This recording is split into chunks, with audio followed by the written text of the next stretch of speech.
আমার গ্রামের পাশের গ্রাম, নাম হলো ইসলামপুর, পাবনা জেলা আটঘরিয়া থানা, নসিরামপুরের পরে ইসলামপুর। চট্টগ্রামবাসীকে বলে যাই, এই ইসলামপুরের একজন হিন্দু কুলাঙ্গার, সে নবী মুহাম্মদুর রাসূলুল্লাহর কাঠন তৈরি করছে।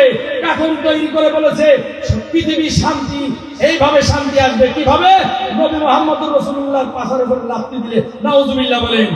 এই কুলাঙ্গার আমার আটঘরিয়ার মানুষ, পাবনার মানুষ, তারা মিছিল মিটিং করতেছে, কিন্তু কিছু কুচক্রী মহল, দালালরা খাতেমে রাসূলের পক্ষ নিয়েছে। এই বাংলাদেশে কিন্তু খাতেমে রাসূল নাই, সেই অপু ইসলামপুরের। আমি চট্টগ্রামে বলে যাচ্ছি, আপনার এখান থেকে আওয়াজ তুলতে হবে। পাবনার সেই কুলাঙ্গার নাম হলো অপু, ওই পাবনার অপু ইসলামপুরের। আমি আগেও বলেছি, সে নবী মুহাম্মদুর রাসূলুল্লাহর সঙ্গে টুপি দিয়া, পাঞ্জাবি দিয়া, মাথার উপরে লাঠি দিয়ে যে আঘাত মুসলমানের কলিজায় দিয়েছে, ও মুসলমান, আমি জানতে চাই, নবী মুহাম্মদুর রাসূলুল্লাহর উপরে আমাদের আর ভালোবাসার কোনো মানুষ নাই। কথা বলেন ঠিক কিনা?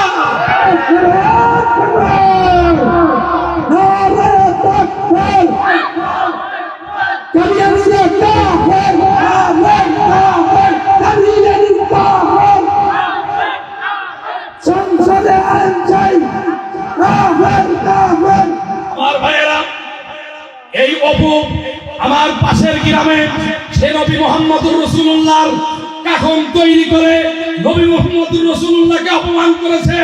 যারা রাসূলুল্লাহকে ভালোবাসে, সেই সমস্ত আশিকে রাসূল, তারা কখনো ঘরের ভিতরে বসে থাকতে পারে না। চিল্লা বলেন। আমরাও তার আহ্বান জানাই, বাংলাদেশে ইউনূসকে বলবো, ইউনূস, তুমি সারা জীবন যা করছো, সুখ খাইছো, যা করছো, তুমি একটা কাজ করে যাও। বাংলাদেশে নবী মুহাম্মদুর রাসূলুল্লাহকে যারা গালি দিবে, তারা হলো কাফের।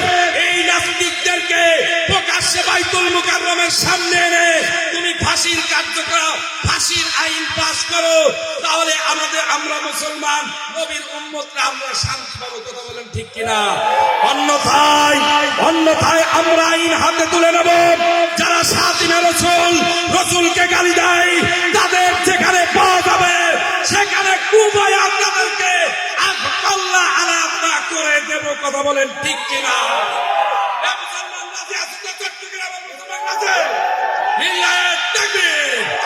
একটা দুইটা নাস্তিক দল, নারে তাকবীর, মুসলমান শেষ হওয়া।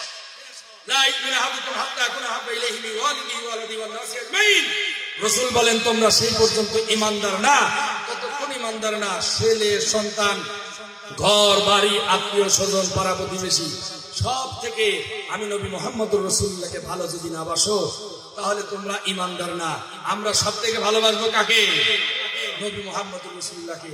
নবী আমাদের ঈমান, নবী আমাদের শান, নবী আমাদের মান, নবী আমাদের কলিজা, নবী আমাদের হৃদয়, নবী আমাদের সব পৃথিবীর সব কিছু চাইতে আমরা রাসূলকে ভালোবাসি। কথা বলেন ঠিক কিনা?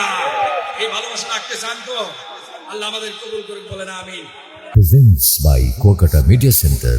হক্কানি আলেমদের নিত্য নতুন ভিডিও পেতে আমাদের চ্যানেলটি সাবস্ক্রাইব করুন। কুয়াকাটা মিডিয়া সেন্টার, ইসলামিক বিনোদনের বিশ্বস্ত সঙ্গী।